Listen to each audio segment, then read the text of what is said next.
إن الحمد لله والصلاة والسلام على أشرف الرسل وخاتم الأنبياء وعلى آله وصحبه ومن والاه أما بعد فأعوذ بالله من الشيطان الرجيم بسم الله الرحمن الرحيم إنا كفيناك المستهزئين۔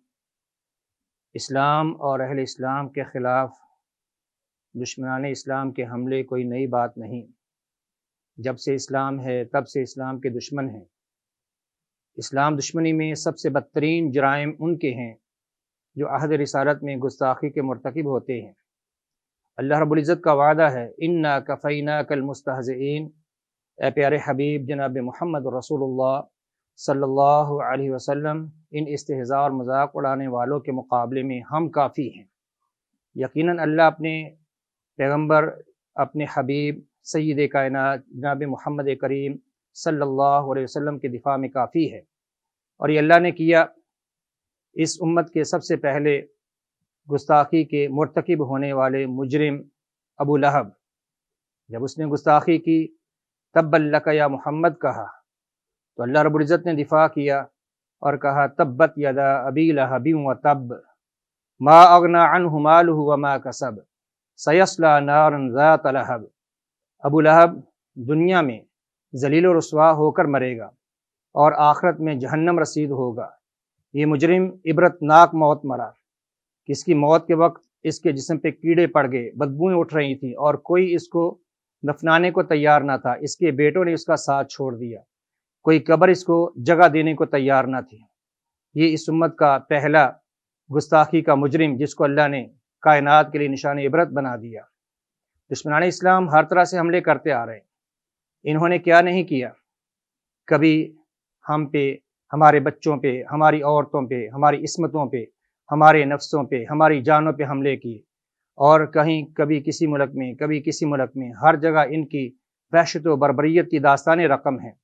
انہوں نے دیکھا کہ مسلمان تو ایک سوئی ہی قوم، مسلمان غافل قوم، یہ تو ہمارے مقابلے میں آ نہیں سکتے، کچھ بھی کرو، جو مرضی کرو، جیسے مرضی ان کے خلاف دشمنیاں کرو، ان میں دم خم نہیں۔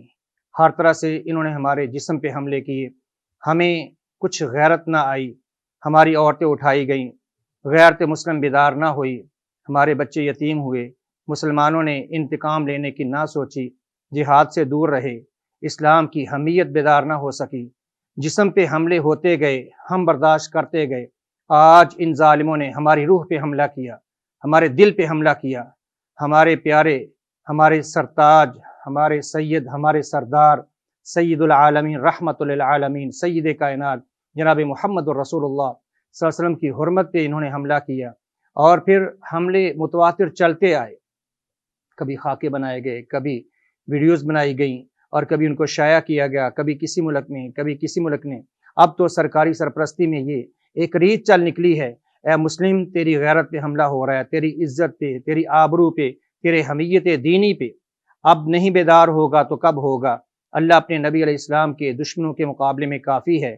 ان شانئک ھو الابتر، آپ کا دشمن وہی ذلیل و رسوا اور نامراد ہوتا ہے۔ آج اللہ چاہے خود ان دشمنان کو اپنے ہاتھوں سزا دے، ان کو نیست و نابود کر دے، ان کو نشان عبرت بنا دے، لیکن ہم مسلمان کس لیے؟ اللہ آج ہمارا امتحان لے رہا ہے کہ غیرت مسلم بیدار ہوتی ہے کہ نہیں، مسلمان حرمت رسول کے لیے اٹھتے ہیں کہ نہیں۔ بہت نعرے لگا لیے، بہت دعوے کر لیے، بہت جلوس نکال لیے، اب عملی طور پر اٹھنے کا، کچھ کرنے کا وقت ہے۔ آؤ متحد ہو جاؤ، اے امت مسلمہ، اپنی نیند غفلت سے بیدار ہو جاؤ۔ کم از کم اپنے لیے نہ صحیح، اپنے ایمان کے لیے، اپنے پیارے محبوب علیہ الصلوۃ والسلام کے دفاع کے لیے اللہ کافی ہے، اپنے رسول کے لیے اللہ آج ہمارا امتحان لے رہا ہے۔ ہمیں اٹھنا ہوگا رسول اللہ صلی اللہ علیہ وسلم کے دفاع کے لیے، آپ کی حرمت کے لیے، آپ کی ناموس کے لیے، دشمنان اسلام کو جواب دینا ہوگا، ایسا جواب وہ کبھی بھول نہ پائیں۔ آج پھر سے امت مسلمہ میں جہادی روح کو بیدار کرنا ہوگا، وگرنہ یاد رکھیے اگر یوں ہی پٹتے رہے، یوں ہی مرتے رہے تو ایک دن آئے گا تمہاری داستان تک نہ ہوگی داستانوں میں۔ وآخر دعوانا ان الحمد للہ رب العالمین۔